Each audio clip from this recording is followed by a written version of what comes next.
Hello and good morning. तो आज हमारे पास जो चैप्टर है उसका नाम है प्लांट ग्रोथ एंड डेवलपमेंट।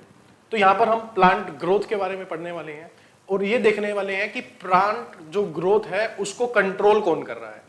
ठीक है, तो हम इस चैप्टर को दो हिस्सों में डिवाइड करते हैं। फर्स्ट इज हार्मोनल, कि कौन कौन से हार्मोन्स हैं जो इसको कंट्रोल करते हैं।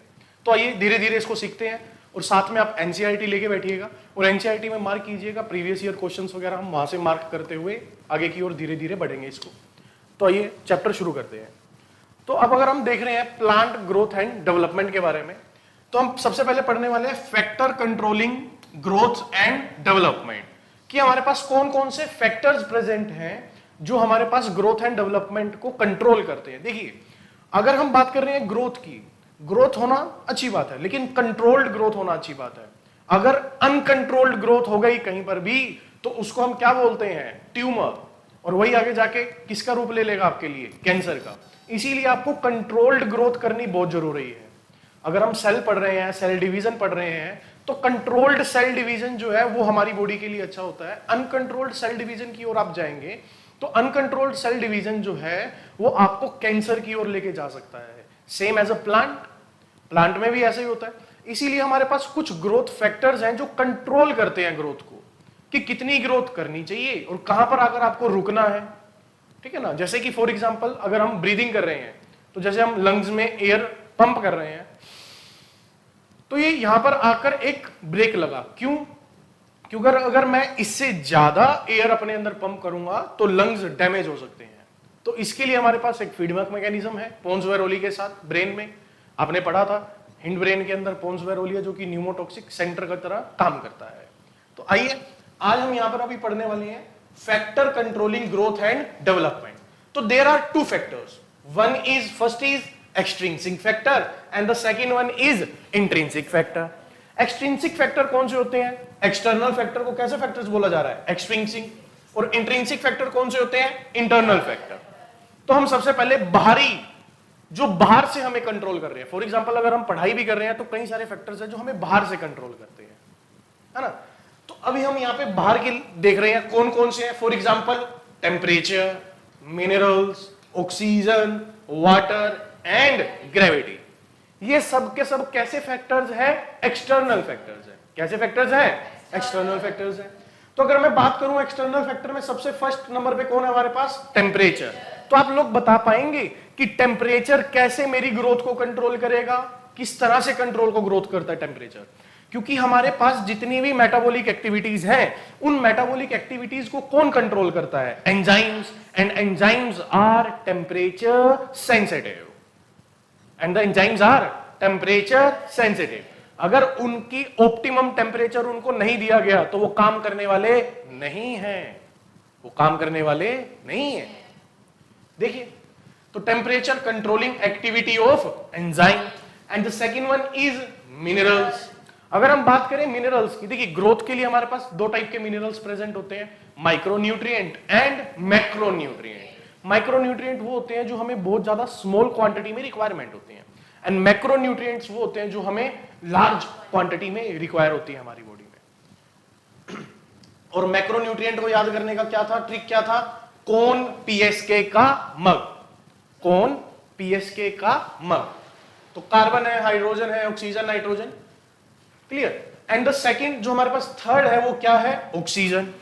फर्स्ट हमने क्या पढ़ा? टेम्परेचर। सेकेंड वन हमने क्या पढ़ा? Minerals. And the third one is oxygen. अगर आप ऑक्सीजन को देखेंगे तो oxygen helps in respiration, 4 ATP.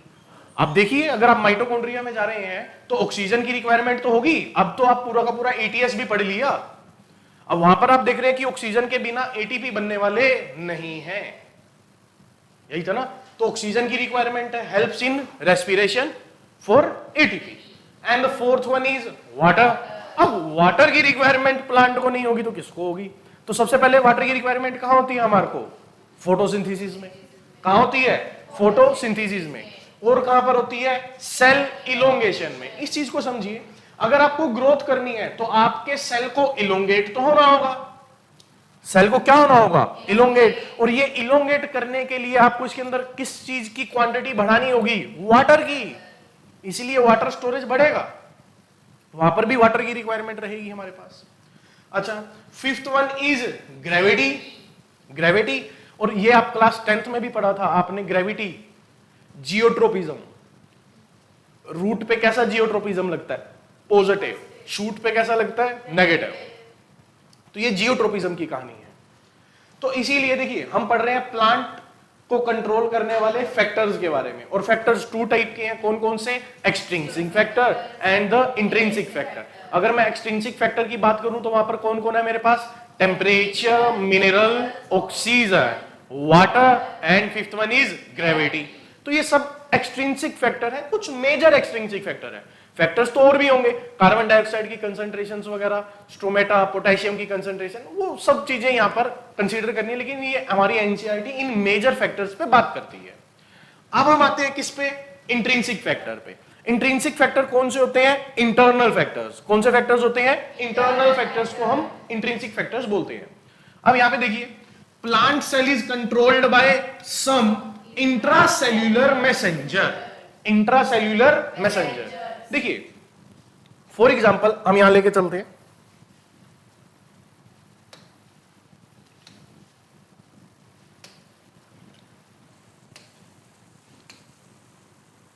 तो ये मेरी सेल है, प्लाज्मा मेम्ब्रेन बना लिया मैंने, और इसके अंदर क्या मिलेगा मेरे को?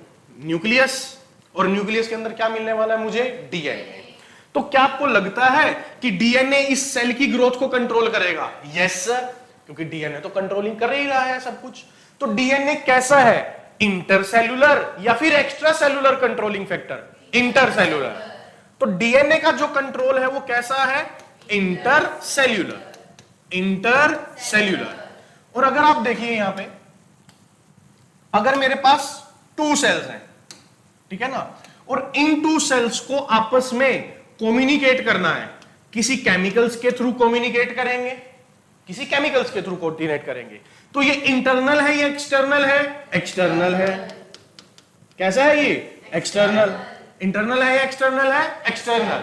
ये इंटरसेल्यूलर है या फिर इंट्रासेल्यूलर है? इंट्रा, मतलब दो सेल्स के बीच में। एक्सटर्नल एंड इंट्रासेल्यूलर, ये एक्सटर्नल और इंट्रासेल्यूलर केमिकल्स हैं। ये internal and external intercellular chemicals हैं, ठीक है। अगर हम देखें, अब देखिए यहां पे, अगर हम देखो इंट्रिंसिक फैक्टर की बात कर रहे हैं, तो plant cell is controlled by some intracellular messengers. अब आप ये समझ चुके हैं कि इंट्रासेल्यूलर मैसेंजर्स कौन होते हैं। इंटरनल फैक्टर से भी कंट्रोल होता है सर, पहले इंटरनल देख लेते हैं। For example DNA, DNA control the cellular growth, DNA control the cellular growth, और वो कैसा है? इंट्रिंसिक, मतलब इंटरनल। अब हम देखते हैं हार्मोन्स को। हार्मोन्स कैसे हैं? इंट्रिंसिक। इंट्रिंसिक का मतलब यहां पे देखो, एक तो इंटरनल है और सेकंड टर्म क्या है मेरे लिए? इंट्रिंसिक, मतलब बॉडी के अंदर ही मिलने वाले हैं, बाहर नहीं है। हार्मोन्स भी बॉडी के अंदर ही मिलने वाले हैं, प्लांट बॉडी में। इंट्रिंसिक, और कैसे है? इंट्रासेल्यूलर। ये इंटरसेल्यूलर नहीं है। तो hormones are intracellular, intracellular messengers है हार्मोन्स। अरे सेल के अंदर अगर आपको मैसेज भेजना है तो वहां पे हार्मोन सीक्रेट नहीं किए जाते हैं। हार्मोन्स कब सीक्रेट किए जाते हैं? जब आपको सेल टू सेल मैसेज करना है, एक सेल से दूसरे सेल तक, तो वो इंट्रासेल्यूलर मैसेंजर की तरह काम करते हैं। कौन? हार्मोन्स। तो इसीलिए हार्मोन्स की डेफिनेशन हम अभी देखेंगे। तो हार्मोन्स को बताया हुआ है इंट्रिंसिक एंड इंट्रासेल्यूलर फैक्टर्स या केमिकल्स।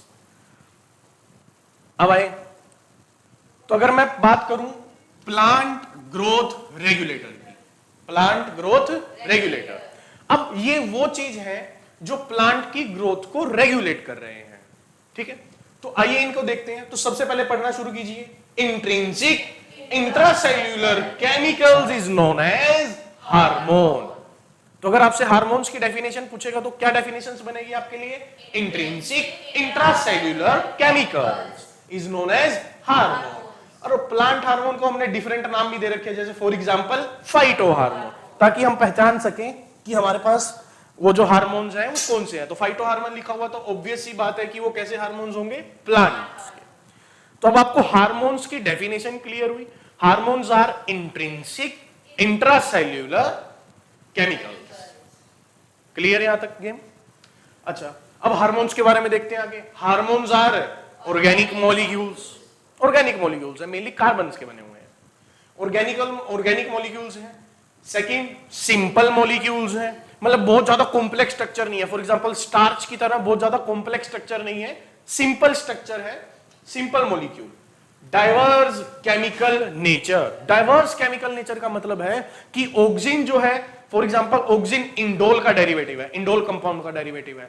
अगर आप बात करें गिबरलिन की, तो गिबरलिन टर्पीन्स के डेरिवेटिव्स हैं। तो मतलब आपको डाइवर्स नेचर देखने को मिलेगा। हमारे पास टोटल 5 टाइप के ही यहाँ पे फाइटो हार्मोन्स देखने को मिलेंगे, और वो 5 टाइप्स के जो हार्मोन्स हैं वो अलग अलग केमिकल नेचर शो करते हैं, इसीलिए हम बोलते हैं कि डाइवर्स केमिकल नेचर है हार्मोन्स का। इसीलिए लिखा जाता है क्या, diverse chemical nature and naturally obtained from plant, and naturally obtained from plant. इसको नेचुरली ऑब्टेन कर सकते हैं प्लांट से। अब देखिए, अगर हम 5 टाइप के हार्मोन्स की बात करें तो आपको ये 5 टाइप्स के हार्मोन्स यहां पर दिख रहे होंगे। कौन कौन से हैं?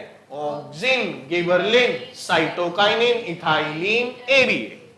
देखिए, आप गिबरलिक एसिड भी बोल सकते हैं और गिबरलिन भी बोल सकते हैं। मैंने एब्सिसिक एसिड को एबीए लिखा हुआ है, शॉर्टकट में लिखा हुआ है। तो आप लोगों को 5 फाइटो हार्मोन्स याद होने चाहिए। कौन कौन से हैं?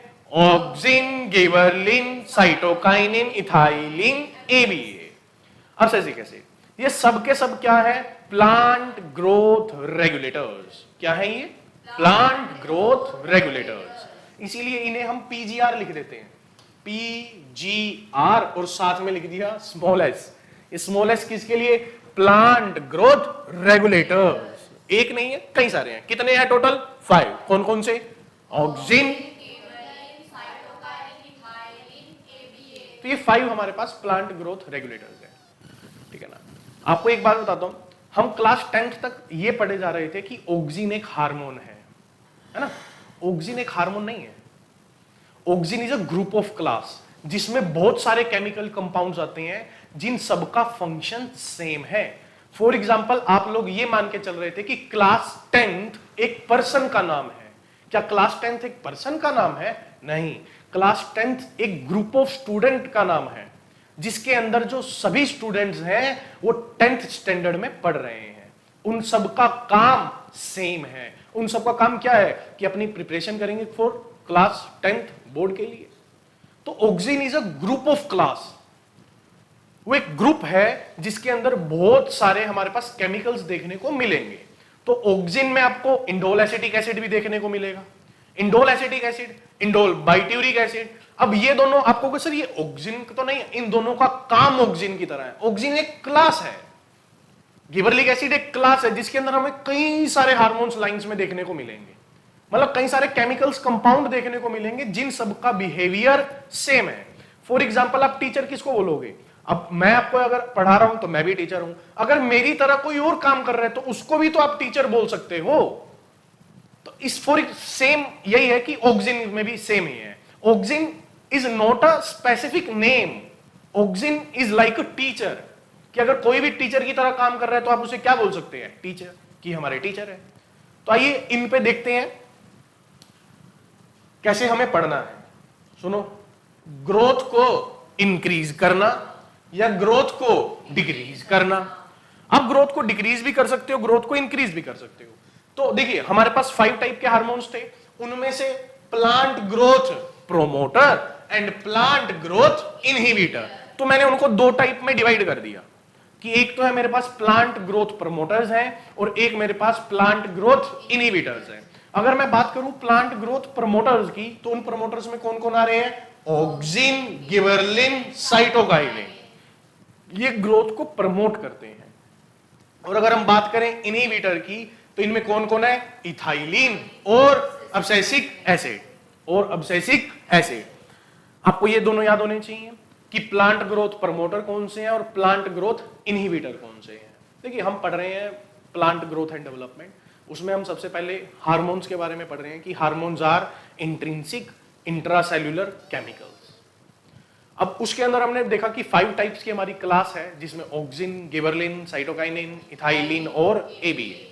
अब मैंने उसको डिवाइड किया कि सर इसमें से 2 चीजें हो सकती हैं, या तो वो प्लांट ग्रोथ को प्रमोट कर सकते हैं या फिर वो प्लांट ग्रोथ को इनहिबिट कर सकती हैं। अगर प्रमोटर्स की बात करें तो कौन कौन देखने को मिलेगा आपको वहां पर? ऑक्सिन, गिबरेलिन और साइटोकाइनिन। ऑक्सिन, गिबरेलिन और अगर मैं प्लांट ग्रोथ इनहिबिटर की बात करूं तो उसमें कौन कौन देखने को मिल रहा है? इथाइलिन और एबीए, एब्सिसिक एसिड। देखिए कई बार क्या होता है कि इथाइलिन जो है वो प्लांट की ग्रोथ को प्रमोट भी करता है और इनहिबिट भी करता है। इसके बोथ फंक्शन है।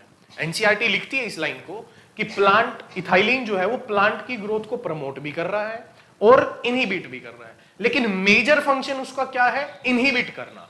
मेजर फंक्शन इनहिबिट करना है, इसीलिए उसे इनहिबिटर्स में डाला हुआ है। लेकिन कई जगह ये प्लांट की ग्रोथ को प्रमोट भी करेगा। For example ripening of fruit को ये प्रमोट करता है। कौन? इथाइलिन। तो इन सबको देखेंगे, लेकिन इन सबसे पहले आपको एक चीज और जो मेमोराइज करनी है, वो याद करना है आपको, वो ये याद करना है कि ये किस चीज के डेरिवेटिव हैं। क्योंकि जब हम हार्मोन्स की डेफिनेशन देख रहे थे तो वहां पर बताया था कि हार्मोन्स जो हैं वो डाइवर्स केमिकल नेचर को शो करते हैं। किसको शो करते हैं? डाइवर्स केमिकल नेचर को शो कर रहे हैं। अब हम देख रहे हैं कि वो डाइवर्स केमिकल नेचर कौन कौन से हैं। फॉर एग्जांपल ऑक्सिन की बात करें तो ऑक्सिन जो है वो किसका डेरिवेटिव है, मतलब उसका जो प्रिकर्सर है किस केमिकल कंपाउंड से वो बना हुआ है। फॉर एग्जांपल अगर मैं ग्लूकोज की बात करूं तो ग्लूकोज तो एक हमारे पास मोनोमेरिक कंपाउंड है। अगर मैं बात कर रहा हूं स्टार्च की, तो स्टार्च में आप देखते होंगे कि बहुत सारे ग्लूकोज की चेन्स होती हैं। तो हम बोल सकते हैं ना कि starch is the polymer and glucose is the monomer. तो ऐसे ही अगर मैं ऑक्सिन की बात करूं तो ऑक्सिन किसका डेरिवेटिव है? ऑक्सिन डेरिवेटिव है इंडोल कंपाउंड्स का। अब इंडोल क्या है सर? फॉर एग्जांपल आपने बेंजीन रिंग देखी होगी। अब वो डबल बेंजीन रिंग जो होती है, डबल बेंजीन नाइट्रोजन लगा होगा उसके साथ एक, उसे हम इंडोल कंपाउंड बोलते हैं। तो auxin is a derivative of indole compounds. Auxin is the derivative of indoles compound. अगर हम बात करें ऑक्सिन के बाद गिबरलिन की, तो gibberellin is the derivative of terpenes. Gibberellin is the derivative of terpenes. Sir ये कहीं सुना सुना नाम लग रहा है। हाँ जी, आपने बायोमोलिक्यूल्स में वो टेबल में जब मैंने आपको बोला था कि जीजू की कसम इसको याद कर लेना, जहां पर लिखा हुआ था टर्पीन्स, कैरोटीनॉइड्स, राइसिन, ये सब चीजें लिखी हुई थी, तो वहां पर आपको वो मेमोराइज करने थे। ये सब वहां पे दिया हुआ है उन्होंने, लेकिन हमें यहां पढ़ना है इसके साथ ताकि हमारा जो क्वेश्चन है वो गलत ना हो। तो ऑक्सिन किसका डेरिवेटिव है? इंडोल कंपाउंड्स का। गिबरलिन किसका डेरिवेटिव है? गिबरलिन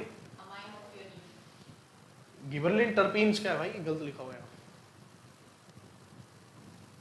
इसको ठीक कर लेते हैं।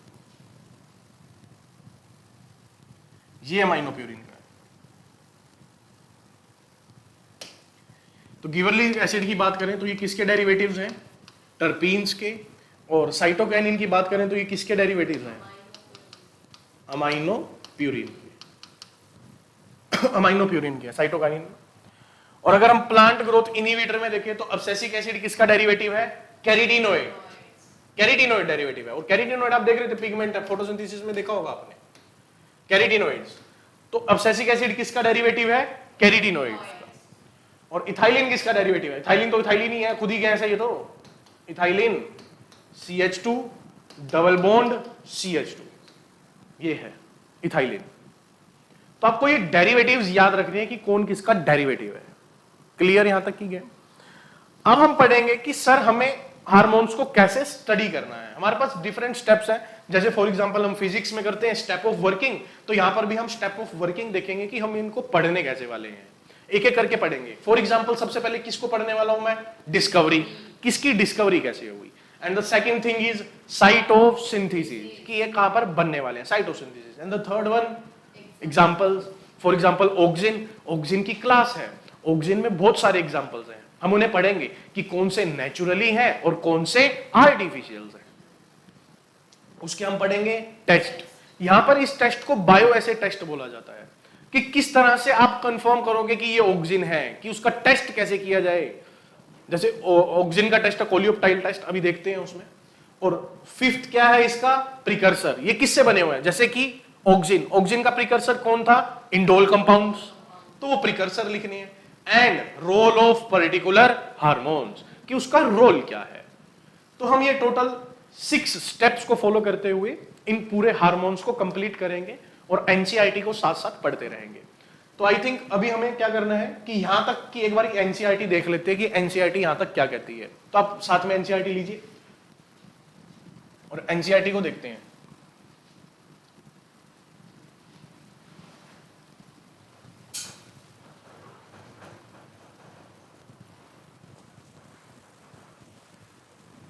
लीजिए, तो एनसीईआरटी आ चुकी है आपके आगे। तो आप ये टॉपिक निकालिए 13.4। 13.4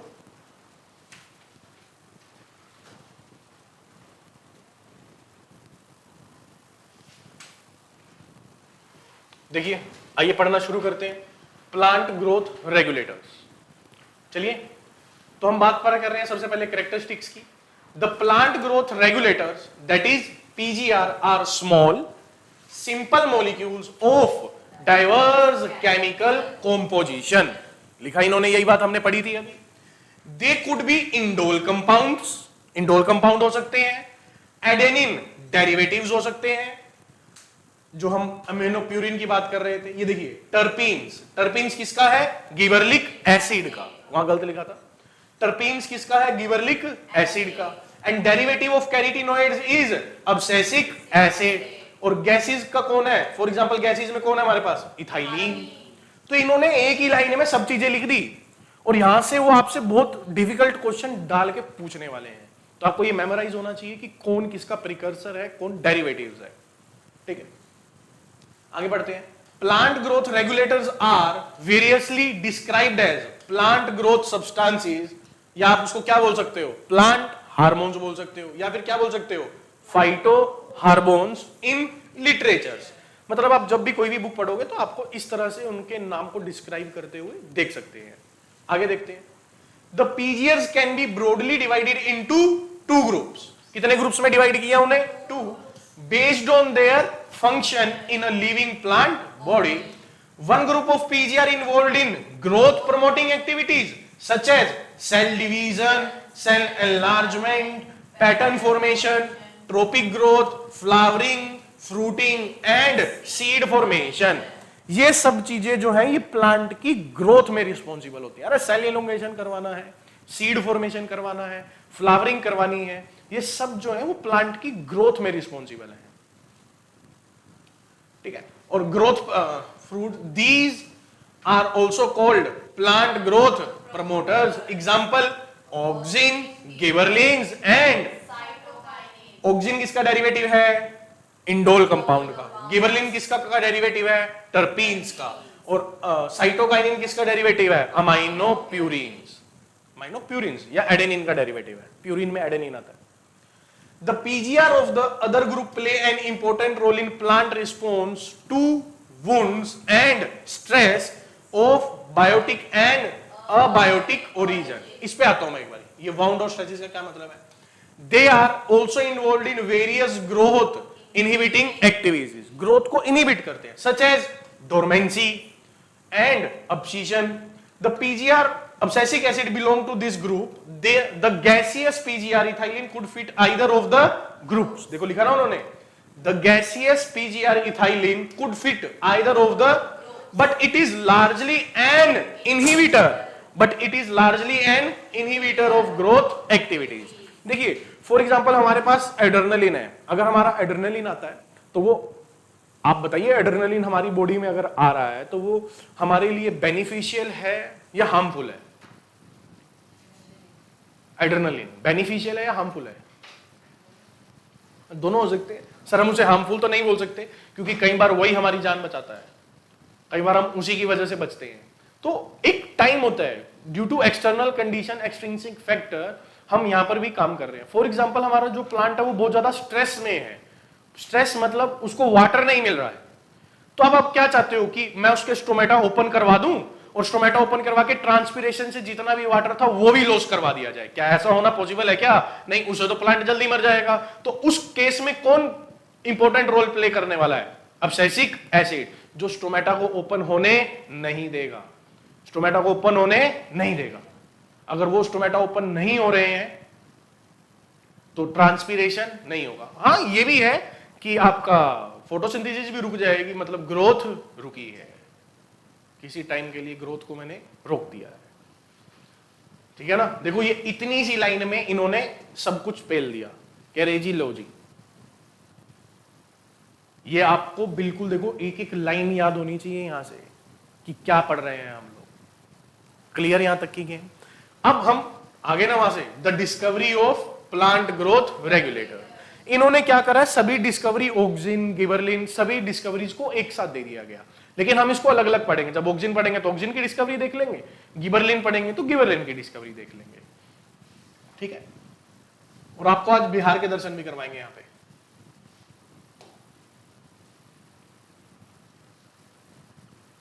तो सबसे पहले कौन आया, ऑक्सिन।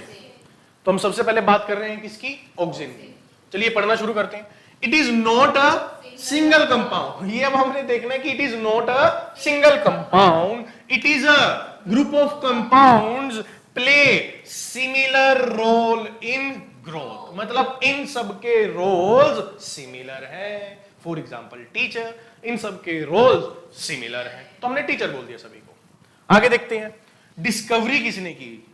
डिस्कवरी देखिए एनसीईआरटी लिखती है इसको, हम छोड़ देते हैं, स्किप कर देते हैं इसकी डिस्कवरीज को, लेकिन यहां से केस स्टडी वाले क्वेश्चंस बनते हैं, तो इसकी डिस्कवरी मिस मत कीजिए, ऑक्सिन की तो खासकर। और हमने आपको क्लास 10th में भी एक लाइन सिखाई थी, एक लड़की थी अनजानी सी, लाइट से वो डरती थी, नाम था उसका ऑक्सिन। तो वही चीज हम यहां पर पढ़ने वाले हैं। देखिए आपने एक मैकेनिज्म पढ़ा होगा, फोटोट्रोपिज्म। फोटोट्रोपिज्म क्या था, जैसे फॉर एग्जांपल सनफ्लावर फोटोट्रोपिज्म को शो करता है कि उसका जो फेस है वो हम ऑलवेज किसकी तरफ रहने वाला है, सन की तरफ, लाइट की तरफ रहने वाला है।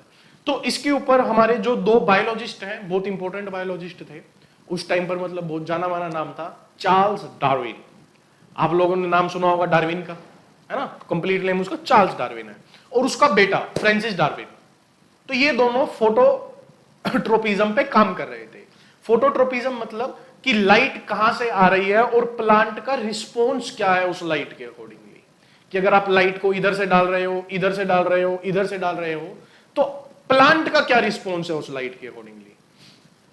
तो देखिए पढ़िए, चार्ल्स डार्विन काम कर रहा था किस पे, फोटोट्रोपिज्म। चार्ल्स डार्विन और फ्रांसिस डार्विन अब ये काम कर रहे थे फोटोट्रोपिज्म पे, और कुछ एक्सपेरिमेंटल मटेरियल तो लिया होगा, जैसे मेंडल ने लिया था। मेंडल ने क्या लिया था, पाइजम सैटिवियम। तो इन्होंने क्या लिया, वर्क ऑन कैनरी ग्रास। किस पे काम कर रहे थे, कैनरी ग्रास पे। एक ग्रास होती है कैनरी ग्रास, अभी दिखाता हूं आपको, कैनरी ग्रास। और tip of this grass is known as coleoptile. Grass की टिप को क्या बोलते हैं, कोलियोप्टाइल। क्या बोलते हैं, कोलियोप्टाइल। अब देखिए यूनिलेटरल लाइट। यूनिलेटरल का मतलब क्या होता है कि एक ही तरफ से लाइट आ रही है, ये नहीं है कि उसको सराउंडिंग में चारों तरफ से लाइट दी जा रही है, नहीं, एक ही तरफ से लाइट आ रही है, उसे कौन सी लाइट बोला जाएगा, यूनिलेटरल लाइट। तो यूनिलेटरल लाइट से कुछ डिफरेंट कंपाउंड बना। अब ये क्या चेक कर रहे हैं, ये देखो फादर और सन, ये दोनों काम कर रहे हैं किस पे, फोटोट्रोपिज्म पे। अब फोटोट्रोपिज्म पे काम करते हुए इन्होंने देखा कि कुछ ना टिप में कंपाउंड बन रहा है जो इसकी बेंडिंग के लिए रिस्पॉन्सिबल है। तो अब इसको प्रूव करना था कि सर बेंडिंग के लिए कौन रिस्पॉन्सिबल है, वो कंपाउंड जो कहां बन रहा है, टिप में। कहां बन रहा है, तो इन्होंने क्या करा, टिप को कट कर दिया। टिप को क्या कर दिया, क्या अब वो बेंड होगा या नहीं होगा, चेक कर लेते हैं। अगर वो बेंड हो गया तो मतलब वहां पर वो टिप वो काम नहीं कर रही थी बेंडिंग का, क्योंकि वो चीज हटा दी हमने, रिमूव कर दी। फॉर एग्जाम्पल मैंने टिप को रिमूव किया, और रिमूव करके अगर अब लाइट कर मार रहा हूं उस पर, अगर यूनिलेटरल लाइट्स कहीं से भी डाल रहा हूं, अब वो रिस्पॉन्स नहीं आ रहा। मतलब जो कंपाउंड है वो कहां पर बन रहा है, टिप पे। कहां पे बन रहा है, और वो जो टिप पे कंपाउंड बन रहा है वो किसके लिए रिस्पॉन्सिबल है, फोटोट्रोपिज्म के लिए। किसके लिए रिस्पॉन्सिबल है, फोटोट्रोपिज्म के लिए। ठीक है, अब देखते हैं। देखो मैंने पूरा का पूरा एक्सपेरिमेंट पूरा हिंदी में लिखा आपके लिए, आप इसको पढ़ोगे तो खुद पता चल जाएगा। देखिए यूनिलेटरल लाइट से कुछ डिफरेंट कंपाउंड बना जो सेल इलोंगेट करवा दिया, और इसकी वजह से क्या हो गई, बेंडिंग ऑफ टिप। देखिए अब बेंडिंग ऑफ टिप करना है, फॉर एग्जांपल ये है, ये मेरे पास टिप है, इसको बेंड करना है तो मैं ऐसे करूंगा आगे की ओर, और ये आप देखोगे कि इसको अब इलोंगेट होना होगा, इस सेल को क्या होना होगा, इलोंगेट। अरे तभी तो इस तरफ बेंड होंगे, इलोंगेट करना पड़ेगा ना सेल को, क्योंकि यहां पर स्प्रिंग नहीं लगा हुआ है कि आपने ऐसे खींचा तो वो हो गया। वो तो सेल है। अब सेल को अगर ऐसे बेंड होना है तो क्या होना होगा, इलोंगेट। अब वो हम देख रहे थे कि कोई कंपाउंड है वहां पर जो इस सेल इलोंगेशन को परफॉर्म कर रहा है, ठीक है ना। अब देखते हैं, अब भाई ने टिप को कट कर दिया, अब लाइट डाल रहे हैं, अब टिप बेंडिंग नहीं कर रही, अब टिप बेंड नहीं कर रही भाई साहब। मतलब उस टिप में कोई ऐसा क्या मिल रहा है मुझे, कंपाउंड जो सेल इलोंगेशन करवा रहा है। सेल इलोंगेशन करवाने की वजह से क्या हो रही है, बेंडिंग हो रही है। क्लियर, आगे देखते हैं। इसको प्रूफ करने के लिए एक और भाई आया, इन्होंने ये तो बता दिया कि सर कोई कंपाउंड है जो ये काम कर रहा है, लेकिन अभी तक ऑक्सीजन का नाम नहीं आया कहीं पे भी, है ना, अभी तक ऑक्सीजन का नाम नहीं आया है। जैसे कि देखो, उससे आप इसको देख सकते हो। चलो एक बार हम पहले उसी को कर लेते हैं। इसको प्रूफ करने के लिए कौन आया, एक और भाई आया, नाम था उसका FW वेंट। क्या था, FW, और काम किया किस पे, ओट ग्रास पे। ओट्स जो आप लोग खाते हैं, ओट, वो ग्रास, मतलब ओट एक ग्रास है। अब किस पे काम किया, ओट ग्रास पे। इसने भी क्या किया, उसकी tip, and the tip of the grass is known as coleoptile. Tip of the grass is known as, तो कई जगह इस टेस्ट को कोलियोप्टाइल टेस्ट भी लिखा होता है, तो आपको पता होना चाहिए भी व्हाट इज कोलियोप्टाइल टेस्ट, कैसे कर रहे हैं। अब देखिए क्या किया इसने, देखो यहां पे, अगर देखो सनलाइट पूरा कंप्लीटली बिल्कुल 90 डिग्री में पूरी लाइट मार रहा है, तो oxygen spreads equally on the both sides of the plant, क्योंकि लाइट बिल्कुल सीधी आ रही है, तो कहां बच के जाए भाई साहब। अब क्या हुआ, लाइट को यूनिलेटरल किया, एक साइड से डालना शुरू किया, मतलब इस साइड से अगर लाइट आ रही है तो ऑक्सीजन किस तरफ चला गया, इसके बैक साइड, मतलब ऑक्सीजन को शेडी प्लेस पसंद है। देखो देखो, इधर लाइट आ रही है, यहां से लाइट आ रही है, आप इधर देखिए, इधर से लाइट आ रही है। अब इसको किस तरफ बेंड होना है, इस तरफ। अब इस तरफ बेंड होना है तो सेल की इलोंगेशन किस तरफ से करवानी होगी, इधर से, पीछे से। तो ऑक्सीजन को किस तरफ मूव करना होगा, बैक साइड। इसीलिए ऑक्सीजन किस तरफ मूव कर गया, back side. Oxygen move towards the shady side. एक लड़की थी अनजानी सी, लाइट से वो डरती थी, नाम था उसका ऑक्सीजन। ये देखिए, यही ऑक्सीजन लाइट से डरता है, शेडी प्लेस पे चला जाएगा, बैकवर्ड चला जाएगा। और जैसे ही ऑक्सीजन बैकवर्ड जाएगा और वो सेल को क्या करवा देगा, इधर से इलोंगेट, और इस सेल इलोंगेशन की वजह से क्या होने वाली है, बेंडिंग। बेंडिंग ऑफ कोलियोप्टाइल हो जाती है। क्या हो जाती है, बेंडिंग ऑफ कोलियोप्टाइल। अब देखिए ये एक्सपेरिमेंट कितना बढ़िया है, इस एक्सपेरिमेंट को देखते हैं हम। इसने क्या किया, देखो इसको समझते हैं पहले, अब समझते हैं, नहीं तो आपका ध्यान वहीं जाएगा। बिल्कुल ध्यान से इमेजिनेशन करना। मैंने क्या किया, कोलियोप्टाइल की टिप को कट कर लिया, ठीक है। क्या अब ये बेंड करेगी, नहीं करेगी। मान लें इस तरफ से लाइट आ रही है, क्या अगर मैंने टिप को कट कर लिया तो क्या ये बेंड करेंगी, नहीं करेंगी। तो मैंने क्या किया, उस टिप को लिया और अगर सॉल्यूशन में रख दिया। अगर सॉल्यूशन में क्या किया, उसके अंदर जो भी केमिकल्स था उसको अपने अंदर एब्जॉर्ब कर लिया। अगर मैं अब वो अगर प्लेट को, या अगर जो मेरे पास जो भी क्यूब बना उसको लाके वापस से, टिप को नहीं लेके आया, वो अगर के अंदर जो केमिकल बना उस केमिकल को लाके वापस से यहां पे पुट करता हूं, तो क्या अब बेंडिंग हो जाएगी, हो जाएगी। क्यों, क्योंकि वो केमिकल रिस्पॉन्सिबल था ना। देखो सेम गेम चल रही है यहां पे। देखो कोलियोप्टाइल टिप्स ऑन, अगर कई सारे टिप्स काट के इस पे रख ली, अगर कट इनटू स्मॉलर ब्लॉक्स। अब देखो ये टिप कटी हुई है, इसमें देखोगे आप टिप कटी हुई है। अगर block placed on one side of coleoptile stump, मतलब कोलियोप्टाइल की स्टम्प, मतलब कटी हुई टिप पे स्टम्प बोल रहे हैं, और जैसे ही करा तो coleoptile bent in total darkness, bend हो गया। क्या हो गया, ये बेंड हो गया। मतलब उस coleoptile, what is coleoptile, tip of the grass, मतलब उसके पास एक ऐसा केमिकल प्रेजेंट है जो ये सब काम कर रहा है। देखो ये एक्सपेरिमेंट किसने किया, FW वेंट ने। लेकिन इसके बारे में बताया किसने, चार्ल्स डार्विन और फ्रांसिस डार्विन ने इसके बारे में बताया कि कुछ केमिकल है, और इसने उस केमिकल को आइसोलेट किया कि हाँ देखो सर ये वाला केमिकल है। तो ऑक्सीजन में हम दो डार्विन जो फादर एंड सन्स है उनका नाम भी पढ़ रहे हैं, और FW वेंट का नाम भी पढ़ रहे हैं। आगे देखते हैं। तो फर्स्ट ऑक्सीजन कंपाउंड जो हमें मिला, first oxygen compound, oxygen compound मतलब इन सब का काम सेल इलोंगेशन का है, और वो कौन था? Indole acetic acid. क्या नाम था? इंडोल। क्या नाम था? Indole acetic acid. और ये एक बाय चांस डिस्कवरी थी। अब ये देखो, बताया किसने? डार्विन ने।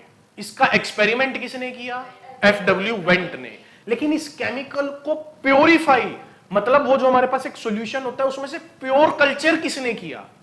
प्योर कल्चर की बात करते हैं। देखो वो प्योर कल्चर कहां किया? इन्होंने किया आइसोलेटेड ऑक्सीजन फ्रॉम यूरिन। ये यूरिन में मिला था। हमारे पास भी ये कंपाउंड है इंडोल एसेटिक एसिड, जो कि किसका काम कर रहा है जी? Same function like oxygen. अब सर ये समझ नहीं आया। देखिए, क्या हमारी बॉडी में यूरिया बनता है? जी हां। किससे एलिमिनेट होता है हमारे बॉडी में यूरिया? यूरिन से। तो क्या वो urea as a nitrogen compound आप प्लांट को नहीं देते हैं? फर्टिलाइजर में भी तो यूरिया यूज करते हैं। तो हमारी बॉडी में भी यूरिया बन रहा है। अरे कंपाउंड है, केमिकल कंपाउंड है, मेटाबॉलिक एक्टिविटीज हो रही हैं, तो वो बन ही सकते हैं। वो यूरिया हमारे पास भी होता है, और वो यूरिया किसके पास होगा? प्लांट के पास भी। प्लांट भी तो, हम प्लांट में एज अ फर्टिलाइजर क्या डालते हैं? यूरिया। तो इसकी जो डिस्कवरी है वो कहां की गई? ह्यूमन यूरिन में। बाद में पता चला कि ये जो कंपाउंड हमने डिस्कवर किया था इंडोल एसिटिक एसिड, ये सेम कंपाउंड कहां मिलता है? प्लांट में। और प्लांट में ये किसकी तरह बिहेव करता है? ऑक्सीजन की तरह सेल इलोंगेशन करता है। तो इसको डिस्कवरी यहां कर ली, उस टाइम नहीं पता था हमें कि ये इंडोल एसिटिक एसिड ये काम भी कर सकता है। इसने प्योरिटी का मेथड बता दिया। Isolated oxygen from human, they also isolated another oxygen from human urine, called it by oxygen A, oxygen B, और and it was indole 3 acetic acid। ये oxygen A oxygen B नहीं है आपके syllabus में, ये है IAA। ऐसे oxygen में तो कई सारे केमिकल कंपाउंड मिलेंगे, लेकिन हमें वही याद करने हैं जो हमारे एनसीईआरटी में मेंशन है। ठीक है ना? तो अभी पहले के लिए मैंने आपको जो फर्स्ट ऑक्सीजन के बारे में बताया उसका नाम क्या है? Indole acetic acid. तो आपको कोलियोप्टाइल टेस्ट समझ में आया। डार्विन ने बताया, डार्विन्स ने बताया, एफडब्ल्यू वेंट ने परफॉर्म किया एक्सपेरिमेंट, और उसके बाद इन्होंने ह्यूमन यूरिन में से आइसोलेट कर दिया। करेक्ट? अब बारी आती है किसकी? Site of. कहां बनता है? टिप पे, शूट टिप और रूट टिप। तो ये रूट टिप पे भी मिलता है आपको, शूट टिप और रूट टिप पे मिलता है। क्लियर? सेल इलोंगेशन का काम करता है। देखो, सेल इलोंगेशन करने से प्लांट की जो टिप की हाइट है वो क्या होती जाएगी? इंक्रीज होती जाएगी। रूट टिप पे भी काम करता है सेल इलोंगेशन में, क्योंकि ये जहां पर भी होगा, देखो वहां का लाइट का तो चक्कर नहीं है, लेकिन ये जहां पर भी होगा सेल को इलोंगेट करवाएगा। तो वहां पर भी रखना मुझे जरूरी है, क्योंकि जो प्लांट की ग्रोथ होती है वो टिप से होती है। टिप से पूरे के पूरे सेल्स बनते हैं वहां पे। अब बात क्या कर रहे हैं सर? बायोएसे। इसका टेस्ट कैसे किया जाए? Test of hormone to find effect on. अब टेस्ट का नाम क्या रखा गया? Avena coleoptile curvature test. What is Avena? Avena किसको बोलते हैं? ओट को। जो एफडब्ल्यू वेंट ने काम किया, वो जो भी आपको एक्सपेरिमेंट दिखाया बायोएसे, उसको क्या बोला गया? Avena coleoptile curvature test. कि अब देख लीजिए, अगर पे वो रख के कि अगर वो बेंड हो रहा है दोबारा से ब्लॉक रखने पे तो ठीक है, नहीं हो रहा तो मतलब उसका काम नहीं है। अरे ऑक्सीजन का काम चेक कर रहा हूं ना, कि what is the function of oxygen. मैंने कोलियोप्टाइल हटा के रखा तो बेंड नहीं हुई, रख दिया तो क्या हो गई? बेंड। उसमें केमिकल देखा तो कौन मिल रहा था? इंडोल एसिटिक एसिड, जो किस क्लास में आता है? ऑक्सीजन। तो सीधी सी बात है, ये इसका काम है, क्योंकि अगर वो प्रेजेंट है तो वो काम हो रहा है, अगर प्रेजेंट नहीं है तो वो काम नहीं हो रहा, तो वो उसका काम है। तो हमें पता चल गया बायोएसे टेस्ट है। अवीना कोलियोप्टाइल कर्वेचर टेस्ट। क्या है? अवीना कर्वेचर टेस्ट। अब बेंडिंग का है।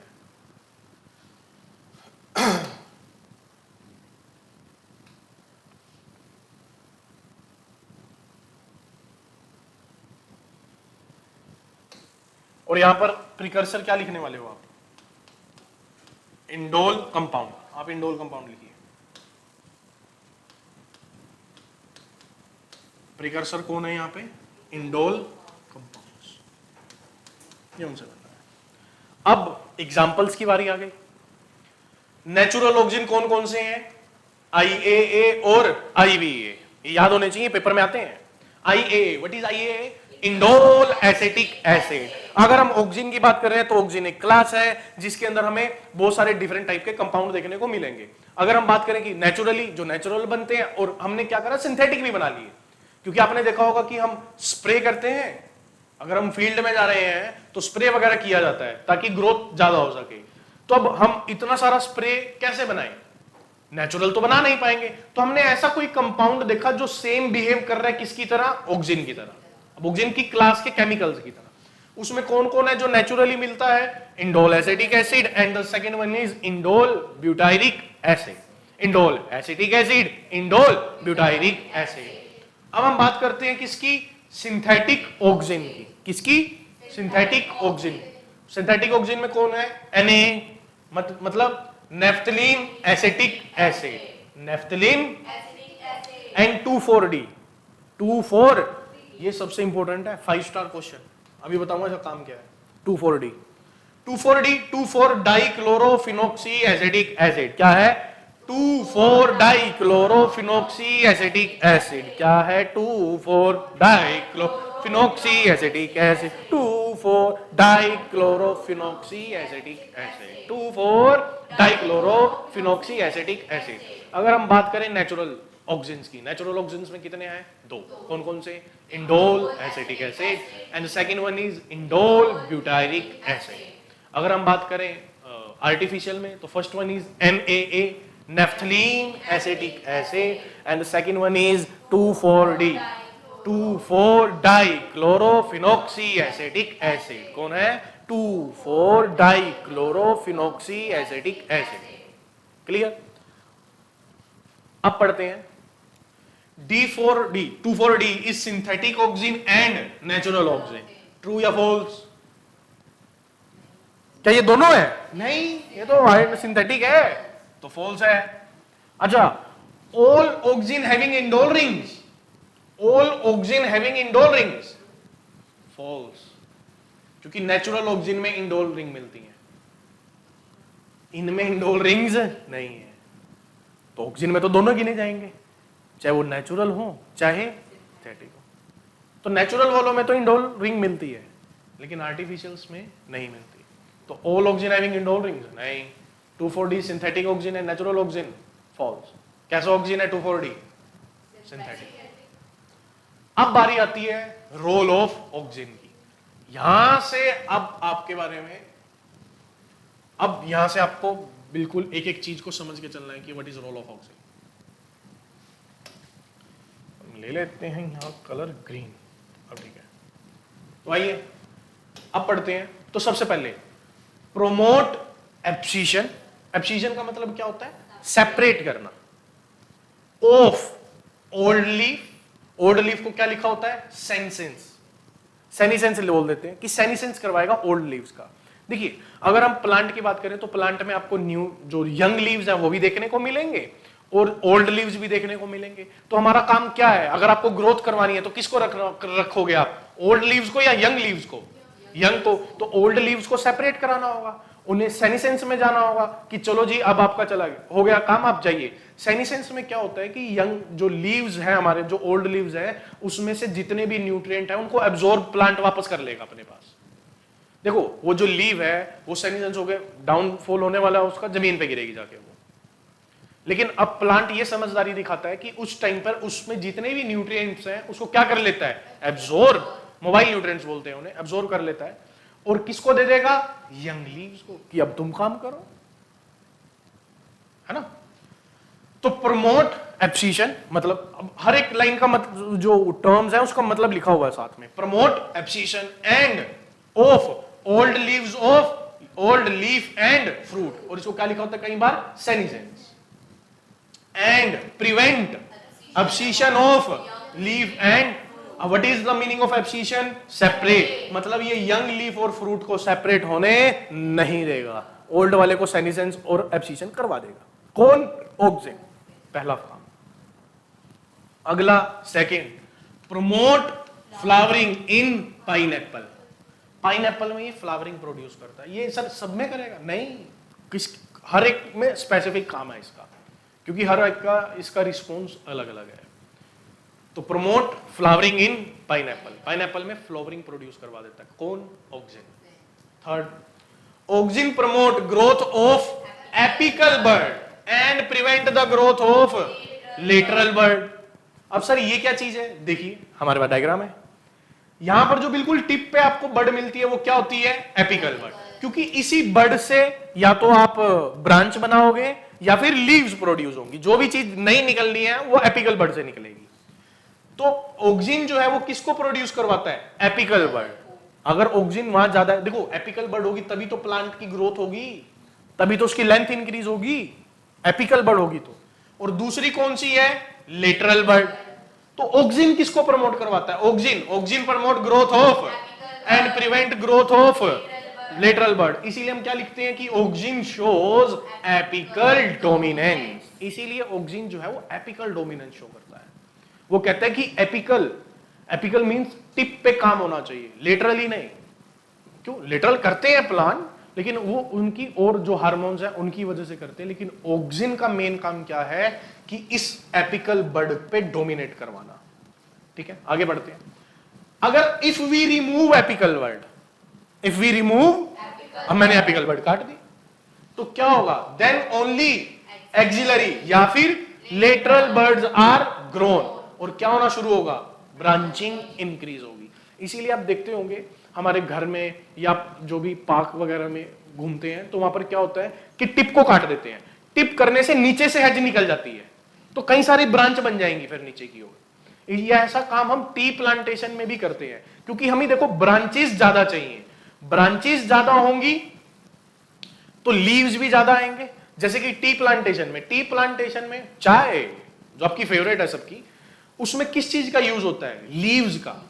अब लीव्स ज्यादा चाहिए होंगी आपको, क्योंकि अगर आप वहां से प्रोडक्शन ज्यादा निकालना चाह रहे हैं तो लीव्स ज्यादा चाहिए। लीव्स ज्यादा चाहिए तो क्या चीजें ज्यादा होना चाहिए? ब्रांच। अगर आप एपिकल एपिकल करेंगे, उसको कट नहीं करेंगे ऊपर से, तो वो स्ट्रेट चलता जाएगा, इतनी ज्यादा ब्रांच निकलेंगी नहीं। लेकिन अगर आपने एपिकल बर्ड को ही कट कर दिया ऊपर से, जो कि टिप होगी, एपिकल बर्ड को ही क्या कर दिया गया? कट कर दिया गया, तो अब ग्रोथ एपिकल की तो नहीं होगी, लेकिन नीचे से हेज फॉर्मेशन हो जाता है, नीचे से हेज फॉर्मेशन हो जाएगा, वर्टिकल ग्रोथ नहीं होगी, तो वहीं रुक जाएगा। आप पार्क में जाइए, एंट्री कीजिए, वहां पे उन्होंने कर रखा है सही।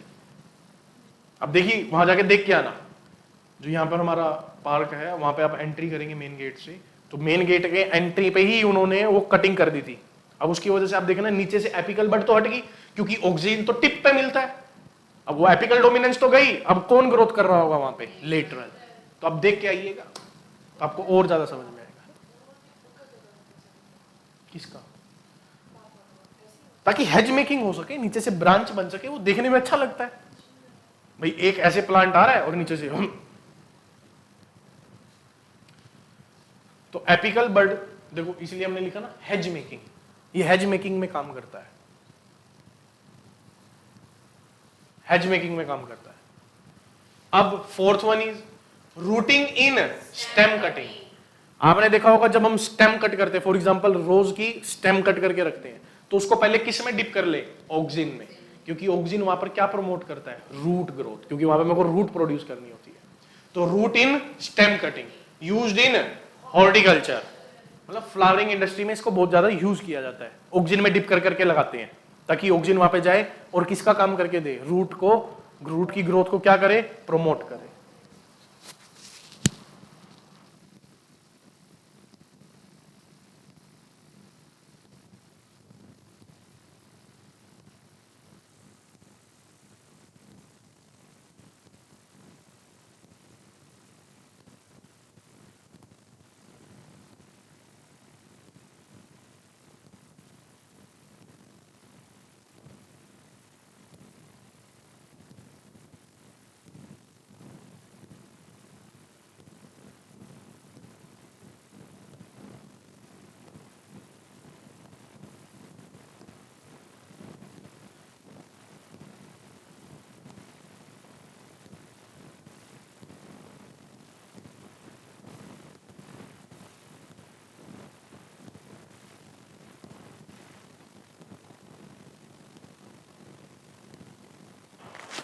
हाँ आइए, तो रूटिंग इन, स्टेम, कटिंग, मतलब ये हॉर्टिकल्चर में बहुत काम करता है हमारे लिए।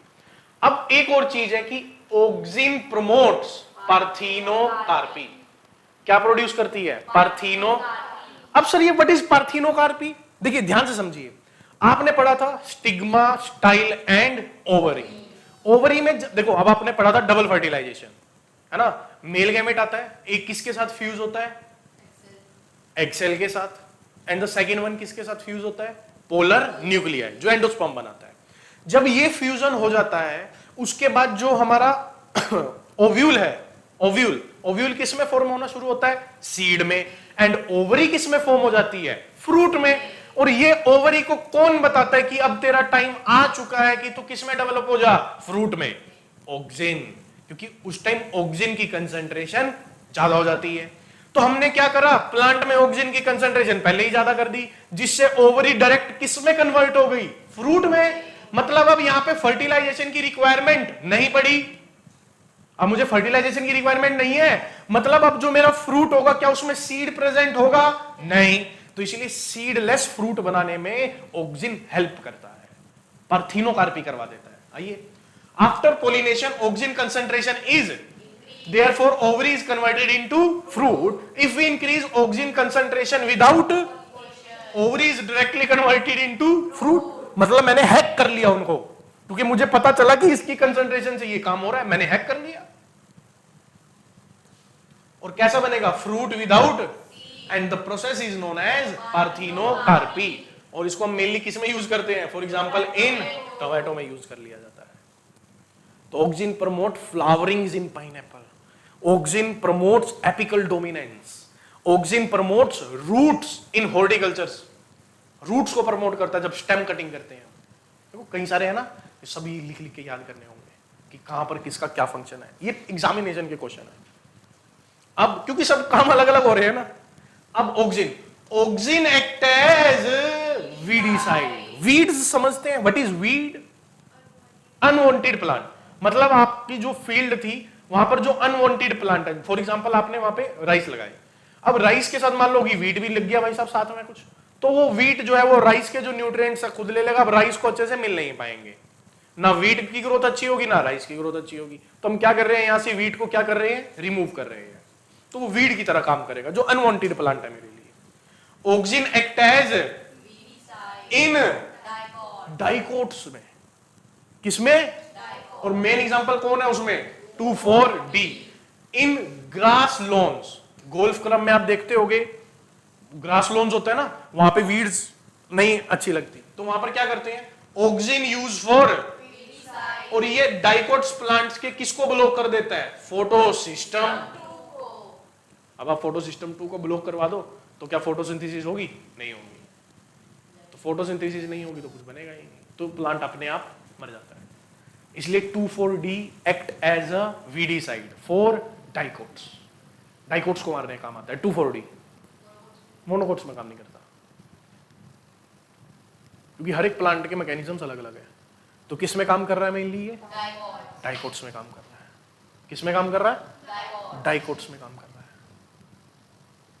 क्लियर? अब देखो ऑक्सिन का मेन काम क्या होता है? Cell elongation. मतलब ये सेल को पहले क्या करेगा? इलोंगेट। और फिर कौन आएगा यहाँ पे? साइटोकाइनिन। और साइटोकाइनिन इसको क्या करवा देता है? डिवाइड। इसीलिए साइटोकाइनिन, एक टर्म और याद करो, साइटोकाइनेसिस। क्या होती है? साइटोकाइनेसिस मतलब सेल का डिवाइड हो जाना। और उसको कौन करवाता है यहाँ पे? साइटोकाइनिन। मतलब देखो ऑक्सिन और साइटोकाइनिन मिलकर काम करते हैं। ऑक्सिन क्या करता है? सेल को इलोंगेट, क्योंकि बड़ा करेगा तभी कट करेंगे। और फिर आता है साइटोकाइनिन और उसको बीच में से क्या कर देता है? डिवाइड कर देता है। हो गया काम। तो एक सेल से 2 सेल बन चुके हैं। तो ये सब हमने जो अभी तक पढ़ा, ये किसके फंक्शन थे? ऑक्सिन के। किसके फंक्शन पढ़े अभी तक? ऑक्सिन शोज एपिकल डोमिनेंस और lateral bud dominance. Apical dominance. Auxin promotes flowering in pineapple या टोमेटो? पाइनएप्पल। अगर आपने टोमेटो में ऑक्सिन डाल दिया तो पार्थिनोकार्पी करवा देगा। तो सबके अलग अलग फंक्शन है। तो ये आपको विद एग्जांपल्स बिल्कुल मेमोराइज होनी चाहिए कि किसमें ऑक्सिन क्या काम कर रहा है। क्लियर? आगे चलें। तो अब आया हमारे पास क्या? Gibberellic acid. हम देखो ऑक्सीजन के बारे में पढ़ रहे थे। ऑक्सीजन हमारे पास दो टाइप के होते हैं, नेचुरल और सिंथेटिक। अगर हम बात करें किसकी, नेचुरल ऑक्सीजन की, तो नेचुरल ऑक्सीजन में आपको कौन कौन देखने को मिलने वाला है, indole acetic acid and indole butyric acid, indole acetic acid और इंडोल ब्यूटायरिक एसिड। अगर हम बात करें किसमें, सिंथेटिक ऑक्सीजन की, सिंथेटिक ऑक्सीजन में कौन कौन मिलने वाला है आपको, NaA, then the first one is naphthalene acetic acid and the second one is 2,4-D. What is the full form of 2,4-D? 2,4-dichlorophenoxyacetic acid. क्या है, 2,4-dichlorophenoxyacetic acid, 2,4-dichlorophenoxyacetic acid। और ये 2,4-dichlorophenoxyacetic acid mainly used as a weedicide in dicot plants। Clear? तो हम आगे चलते हैं, इसको देख लो भाई साहब। पहले मैं आपको जूम करके दिखाता हूं, ये हमारा फेवरेट है, ये देखिए, ये देखो जी, दिख रहा है, दिख रहा है, ये कौन है, ये कौन है? तो आपको लग नहीं रहा बिहार से है, बिहारी है, बिहारी है। और बिहार में बोलते हैं ई, कौन है ई कुरुसोवा। ये कौन है? अगर आपसे कोई पूछे ये कौन है तो आप क्या आंसर दोगे, ई कुरुसोवा है। कौन है ये? ई कुरुसोवा। अरे कौन है बे ये? ई कुरुसोवा है। कौन है? अब ध्यान रखना इसको, ई कुरुसोवा। अभी जो करते हैं ई कुरुसोवा को,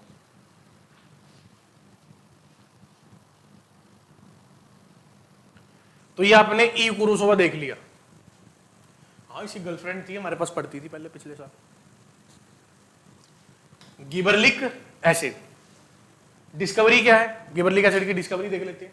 इसकी डिस्कवरी हुई राइस के खेतों में की गई। साइंटिस्ट आशिकी होते हैं साइंटिस्ट। कौन? ई कुरुसोवा नाम है उसका। तो ये रहा ई कुरुसोवा, है ना? तो याद रहेगा कि गिबरलिन एसिड जो है या गिबरलिन है, ये किसने डिस्कवर किया था? कहां डिस्कवर किया था? ये बैठे राइस फील्ड में बैठे, देख लो, ये भाई ने कर दिया काम और आप बैठे हो यहां पे पेन घिस रहे हो।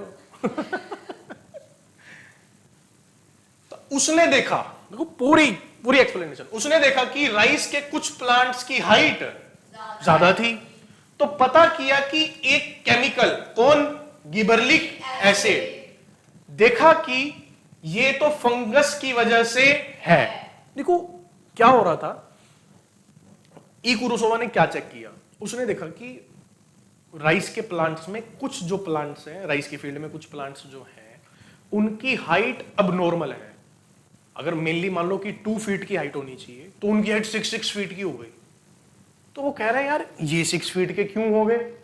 तो उसने चेक किया, तो उनके अंदर उसको एक केमिकल मिला जिसका नाम था गिबरलिन या गिबरलिक एसिड, उसको गिबरलिक एसिड मिला। तो उसने कहा यार ये प्लांट ने कैसे बना लिया, क्योंकि ये तो काम का है। तो बाद में पता चला कि ये प्लांट ने नहीं, किसने बनाया था? एक फंगस ने। उसको फंगस लग गया था, वो इन्फेक्टेड था प्लांट। वो प्लांट कैसा था? वो इन्फेक्टेड। उनको फंगल इन्फेक्शन था उस प्लांट को, और उस फंगस का नाम क्या था? गिब्रेला फुजिक्यूराई। गिब्रेला फुजिक्यूराई, इसी से एक टर्म निकल के आई गिबरलिक एसिड, जो कि कहां से मिला? गिब्रेला फ्यूजिक्यूराई। किया किसने? ई कुरुसोवा। किसने किया? ई कुरुसोवा ने। और फंगस का नाम क्या था? गिब्रेला फ्यूजिक्यूराई। गिब्रेला फ्यूजिक्यूराई, गिब्रेला फ्यूजिक्यूराई।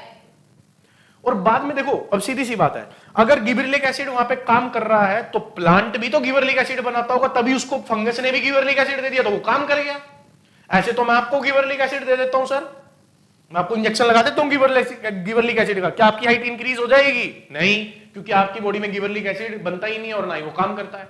लेकिन अगर प्लांट की बॉडी में वो काम कर रहा है, मतलब प्लांट भी वो बनाता है।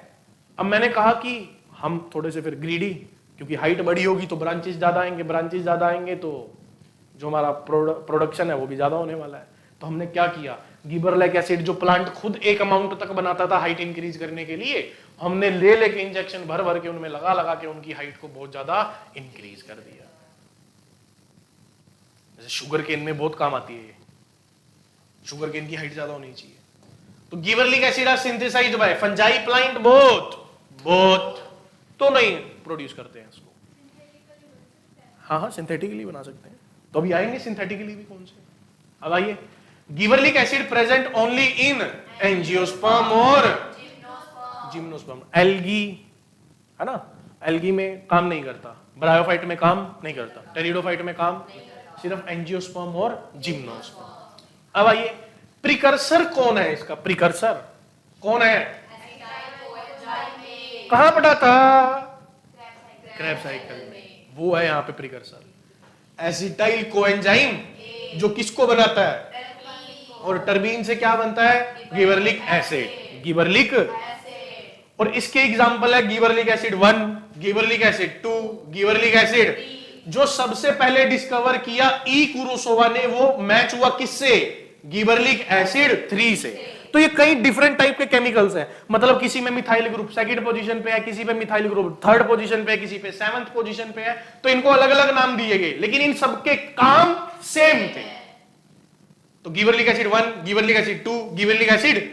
लेकिन जब बाद में इनके नोमेनक्लेचर हुआ, लेकिन जब बाद में मैचिंग की गई कि ई कुरोसावा ने कौन सा ढूंढ के निकाला था, वो कौन सा, गिबरलिक एसिड 3 था। बाद में मैच हुआ यार ये तो 3 वाला है, क्लियर, वो याद रखना, कौन, ई कुरोसावा, वो बढ़िया है। अब बात आती है किसकी, साइट ऑफ, जहां लेंथ इंक्रीज करनी है, सीड की, इंटरनोड की, जहां पे भी लेंथ इंक्रीज करनी है, किसको ले आओ, गिबरलिन। सेल इलोंगेशन करवाता है ये भी, ऑक्सीजन की तरह ही। क्या करवाता है, सेल इलोंगेशन ही करवाता है। अब बात करते हैं हम किसकी, बायोएसिड, कि कैसे इसका टेस्ट किया जाए, है ना। सिंपल सी बात है, कोई ड्वार्फ प्लांट लो, उसमें गिबरलिक एसिड डाल दो, अगर उसकी हाइट बढ़ गई तो देखो सर ये इसका फंक्शन है, हो गया टेस्ट।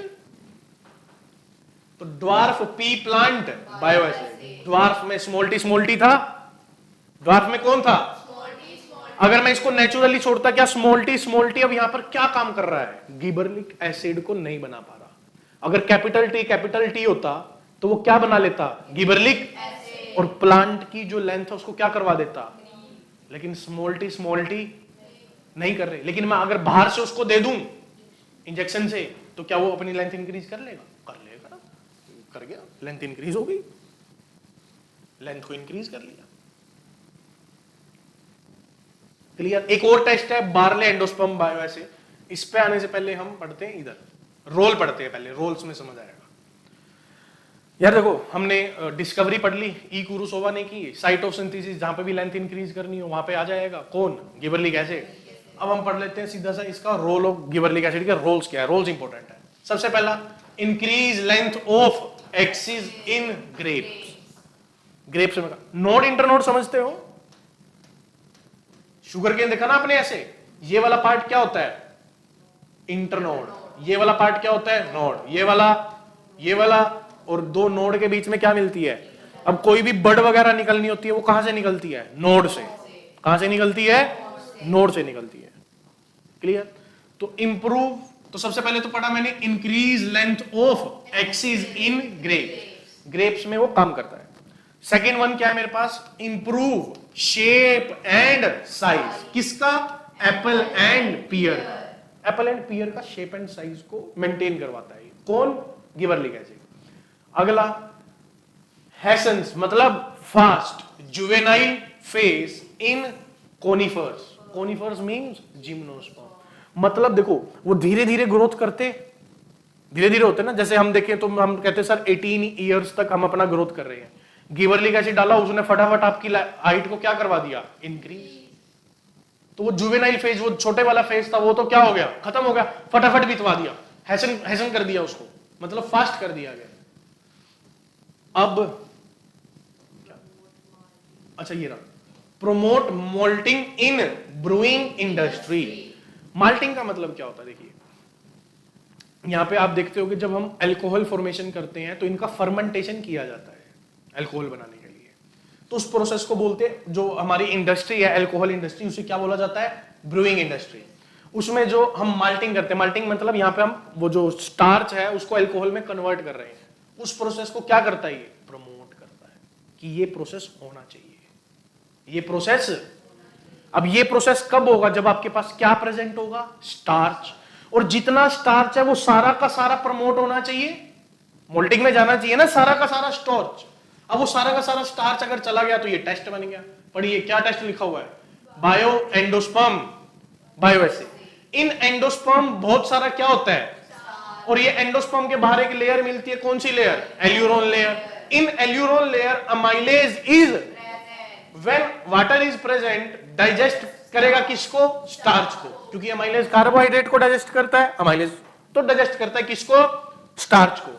और gibberellic acid increase the activity of convert starch into maltose, और इसी माल्टोज से क्या बनाया जाएगा, इथेनॉल।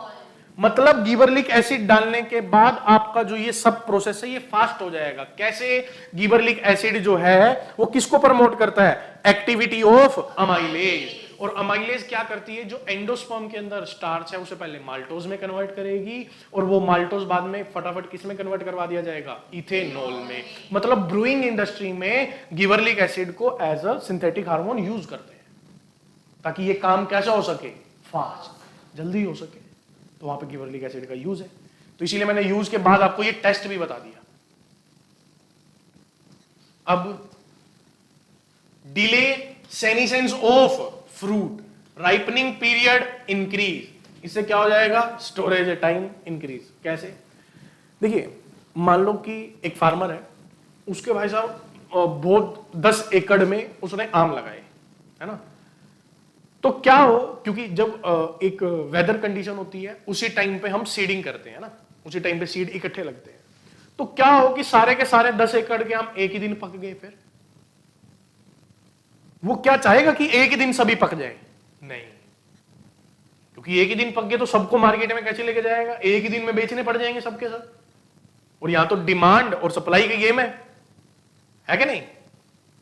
तो हम चाहते हैं कि सर कुछ डेली कुछ कुछ पकता रहे, मतलब आज थोड़े से निकाल लिए, कल थोड़े से निकाल लिए, अगले दिन थोड़े से निकाल लिए। तो उसके लिए हम क्या कर देते हैं, गिबरलिक एसिड को स्प्रे करते हैं, जिनको हम डिले करवाना चाह रहे हैं। तो ये क्या करता है, डिले सेनिसेंस ऑफ फ्रूट, मतलब फ्रूट को राइपनिंग पीरियड इंक्रीज कर देगा। फ्रूट को इथाइलिन आएगा तो वो राइपनिंग पीरियड को क्या करता है, कम करता है, डिक्रीज, फटाफट राइप करवा देगा। लेकिन गिबरलिक एसिड उसका उल्टा काम करता है, एंटागोनिस्ट है उससे, राइपनिंग पीरियड को क्या करेगा, इंक्रीज करवा देगा, जिसकी वजह से क्या हो जाएगा, स्टोरेज टाइम इंक्रीज हो जाएगा, उसको आप स्टोर कर सकते हो, पकेगा नहीं। तो इससे हमारा जो है नुकसान नहीं होता। आगे, gibberellic acid internode length in sugarcane की इंटरनोड की लेंथ बढ़ा देता है। प्रमोट बोल्टिंग, सर ये क्या चीज है, इन रोसेट हैबिट। रोसेट हैबिट क्या होती है, रोसेट हैबिट कैबेज में देखने को मिलती है। जो आप पत्ता गोभी खाते हैं, पत्ता गोभी खाते हैं ना, उसमें क्या खाते हैं, लीव्स, और वो लीव्स बहुत ज्यादा क्या होती है, पास पास, एक के बाद एक के बाद, जैसे ये देखो, जैसे ये देखो, ये एक इधर से फिर इधर से फिर इधर से फिर इधर से फिर इधर से, बिल्कुल पास पास होगी। गिबरलिक एसिड इंक्रीज, कहां गया, प्रमोट बोल्टिंग इन रोसेट हैबिट। अगर इसने इंटरनोड को क्या कर दिया गया, इंक्रीज, देखो अब फिर जो प्लांट है वो, जो उसकी बीच की लीव्स है वो क्या हो जाएंगी, दूर दूर। अगर जो सिंपल गोभी आती है, एक तो पत्ता गोभी होती है, एक दूसरी गोभी होती है, कैबेज बोलते हैं जिसे, वो बिल्कुल पास पास अगर होते हैं ना, वो जो उसके साथ में आप देखते हो डंडियां सी लगी होती हैं, बिल्कुल पास पास है तो ठीक है। लेकिन अगर वो जैसे ही दूर होने लगेंगे, वो थोड़े टाइम बाद दूर हो जाते हैं, फिर उनकी लेंथ बढ़ जाती है।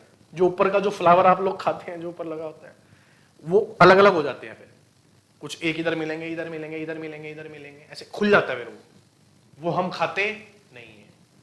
तो प्रमोट बोल्टिंग कर देता है। अगर आपने जीए वहां कर दिया, और ये क्या, अगर बोल्टिंग होने से क्या होगी वहां पे, फ्लावरिंग। तो मतलब जो आपको मिलती है ना गोभी, उसमें बोल्टिंग नहीं हो रखी होती, मतलब उसको खोलते नहीं है, खुला हुआ नहीं मिलेगा आपको, वो बंद करके आपको पकड़ाते हैं। लेकिन जो उनको फ्लावरिंग के लिए चाहिए, उसको क्या करते हैं, फिर बोल्टिंग करनी पड़ती है। तो उसमें क्या डालना पड़ेगा, गिबरलिक एसिड, वो बोल्टिंग करवाता है। तो हमने अभी तक ऑक्सिन और किसको किया, गिबरलिक एसिड को, ठीक है ना। अब अगला हमारा कौन सा है यहां पर, साइटोकाइनिन। तो हम साइटोकाइनिन की ओर चलते हैं।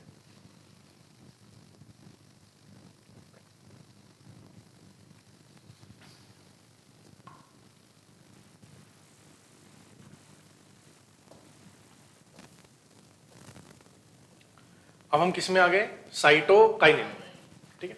तो अब साइटोकाइनिन के बारे में पढ़ते हैं। Promote cytokinesis, promote cell division. अब इसकी डिस्कवरी किसने की थी, Skoog and Miller, Skoog and auxin की, ऑक्सिन में साइंटिस्ट पहले डार्विन था, FW वेंट, और उसके बाद ह्यूमन रूनिंग से निकली। वो जो टर्म है, वो जो मतलब साइंटिस्ट का नेम है, वो एनसीईआरटी में मेंशन नहीं है, तो आपको करने की भी जरूरत नहीं है, नहीं पूछेंगे। अच्छा, गिबरलिक की किसने करी, गिबरलिक गुरुजोवा, वो तो याद होगा आपको। अच्छा, फिर हम आगे किस पे, साइटोकाइनिन पे। तो साइटोकाइनिन की डिस्कवरी किसने की, वर्किंग ऑन टिश्यू कल्चर। किस पे काम कर रहे थे, टिश्यू कल्चर। अब सर ये टिश्यू कल्चर क्या है, अभी बताते हैं आपको क्या क्या चीजें होने वाली है। तो पहले पढ़ते हैं, यूज किसको किया, टोबैको स्टेम पिथ, मतलब बीज का जो हिस्सा होता है उसको यूज किया गया टोबैको स्टेम की। ऑब्जर्व क्या कर रहे हैं, ऑब्जर्वेशन से देखिए पहले क्या कर रहे हैं। कह रहे अगर हमने ऑक्सिन के साथ क्या डाला, कोकोनट वाटर, ऑक्सिन के साथ क्या डाला, या फिर ईस्ट एक्सट्रैक्ट, या फिर अगर इनको डाल रहा हूं ना मैं, तो जो सेल की डिवीजन है वो क्या हो रही है, फास्ट हो रही है। सेल की डिवीजन है क्या हो रही है, ऑक्सिन के साथ डालने से।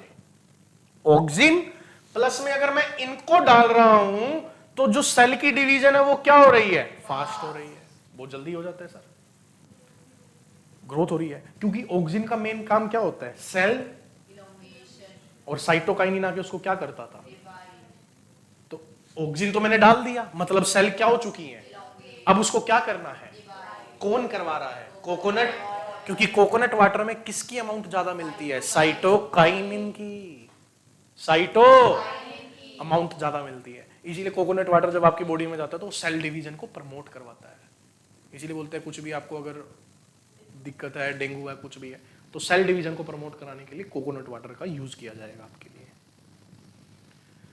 अब देखिए हमने एक सेल ली, एक सेल ले ली, अब इसमें ऑक्सिन प्लस साइटोकाइनिन का मिक्सचर डाला, तो ये सेल क्या हो जाएगी, डिवाइड होती जाएगी, क्योंकि सेल एनलार्जमेंट होता जाएगा, और एक टाइप के ये पूरा का पूरा गुच्छा सा बन जाएगा यहाँ पे सेल का, और बन जाएगा इसे, सेल के गुच्छे को क्या बोलते हैं, कैलस, क्या बोलते हैं, और ये कैलस कैसा है, अनडिफरेंशिएटेड सेल, मतलब अभी ये फिक्स नहीं हुआ कि ये वाला सेल लीफ में जाएगा, है ना, जैसे हमारी बॉडी में था बिल्कुल स्टार्टिंग में।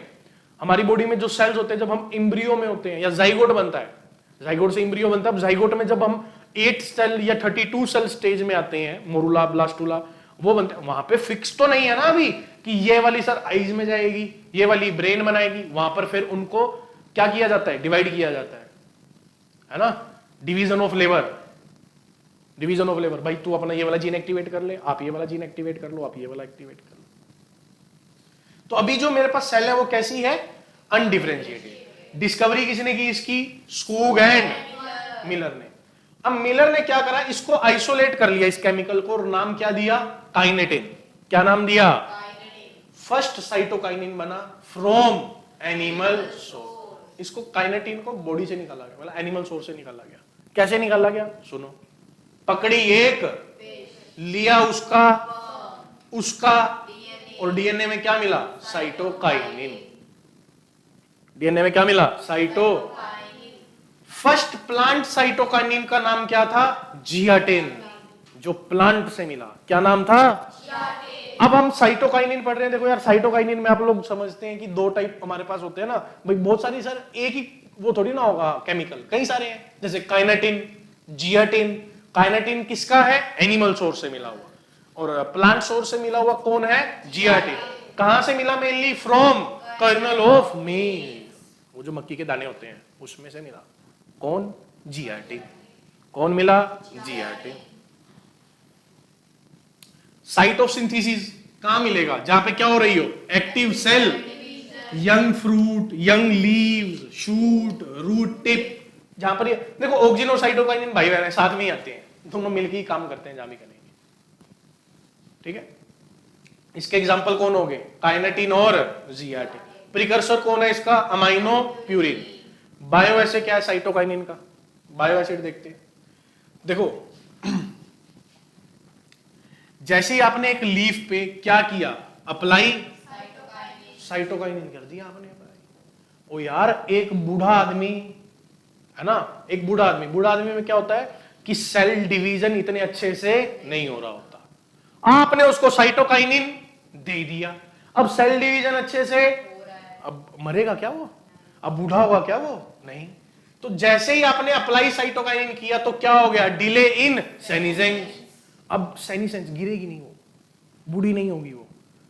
तो इसीलिए साइटोकाइनिन आपको क्या रखता है, जवान रखता है, यंग रखेगा आपको। तो इसलिए नारियल पानी पीजिए, है ना। फेस पे वो पेंट लगाने से अच्छा नारियल पानी पी लीजिए, नेचुरल। आजकल तो पेंट की भी जरूरत नहीं है ना, पिक्चर ही करवानी तो स्नैपचैट के फिल्टर काफी हैं, वही कर देते हैं। वो क्या बोलते हैं यहाँ पे, ब्लश। सर्दियों में बंदर होते हैं ना दूसरे वाले मोटे मोटे से, उनको देखना, उनके भी गाल यहाँ से पूरे लाल हो जाते हैं बिना फिल्टर के, और हम उनको कॉपी करने की कोशिश कर रहे हैं, लड़कियां खासकर, कि ऐसे लाल होने चाहिए हमारे भी, ऐसा ना।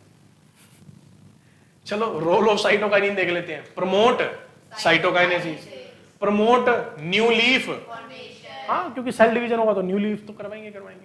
Chloroplast division promote by cytokinin in growth in axillary और लेटरल। एपिकल पे नहीं, एपिकल पे कौन था, ऑक्सिन।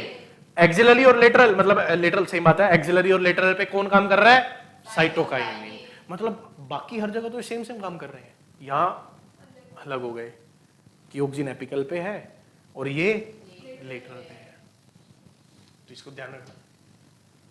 आगे साइटोकाइनिन प्रमोट लेटरल ब्रांच, अरे लेटरल बड बना रहा है तो ब्रांच तो बनाएगा ही उसी से।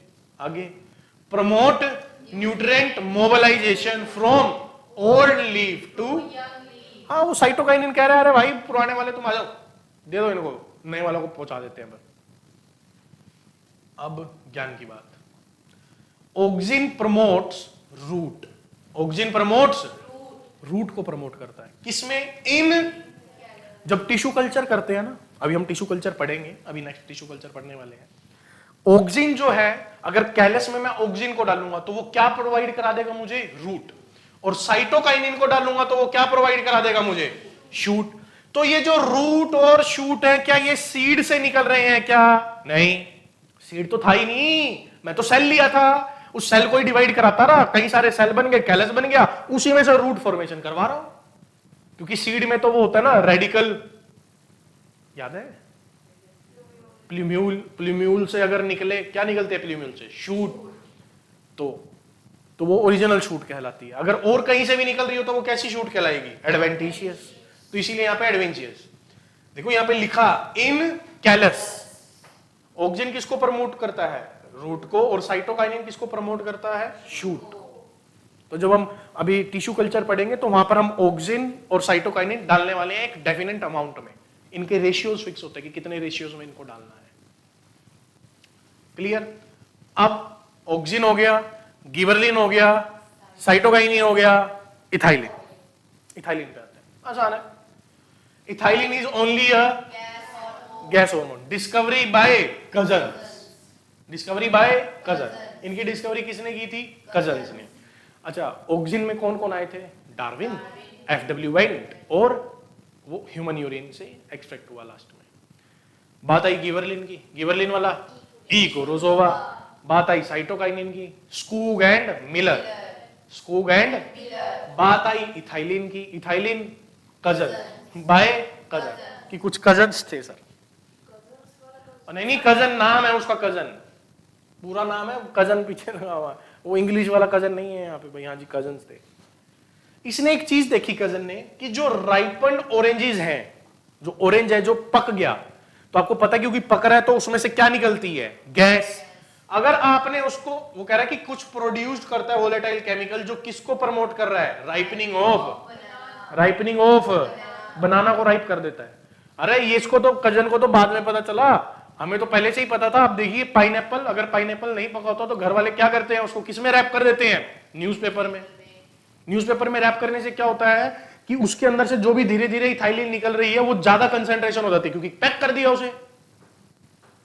पैक कर दिया ना आपने, तो अंदर इथाइलिन की कंसेंट्रेशन ज्यादा, तो वो ज्यादा होने की वजह से वो जल्दी फासन कर देगा अपने प्रोसेस को, किसकी, राइपनिंग की। तो राइपनिंग की प्रोसेस वहां से ज्यादा शुरू हो जाती है। तो इसीलिए बोलते हैं ना कि अगर आम का एक बॉक्स है, मैंगो बॉक्स है, अगर उसमें एक भी आम खराब हो गया, सारे खराब, मतलब वो सारों को राइपन कर देगा फटाफट, क्योंकि उसमें से गैस निकलेगी। इसीलिए बोलते हैं ना कि पेटी में एक आम खराब है तो उसको निकाल के साइड कर दो फटाफट, नहीं तो सारों को ले डूबेगा, सारे पक जाएंगे एक साथ, पक जाएंगे, खराब नहीं होते, वो पक जाते हैं बहुत जल्दी। अब वही बात है, आप घर पे एक पेटी लेके आए आम की, 10 किलो आम थे, वो एक दिन में पक गए सारे।